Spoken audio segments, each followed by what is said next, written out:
our data. And just a few numbers here to visualize how much data we have today. By the end of this year, we will have 21 billion connected devices.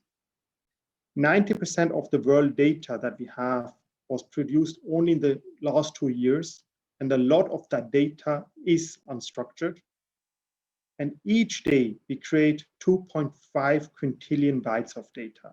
That's 2.5 followed by 17 zeros. Or in another example, to store that data, we need 10 million Blu-ray discs. If you staple all this discs on top of each other, it's 4 times the size of the Eiffel Tower. So that's how much data we produce every day. And there's a reason why data and digital starts with data, because next to the processes, we also need to manage the data as a core asset. So if we have data processes, it's important then that we deploy the right technology for the right activities.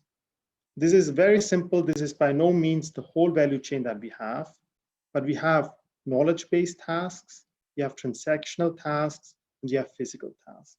So it's important that we first understand what we would like to make more effective, and then which levers do we use. For knowledge-based tasks, it's advanced analytics and machine learning, and that can drive around 40 to 60% of efficiency.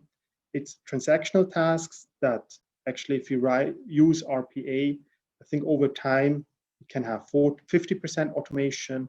And then physical tasks, that's in many cases, physical robots, which we need to deploy, we can get to 80 of 100%, 200% of automation. Again, these are tasks. So it's not about the jobs, but it's the tasks which are part of the job where we can use the 4.0 levers.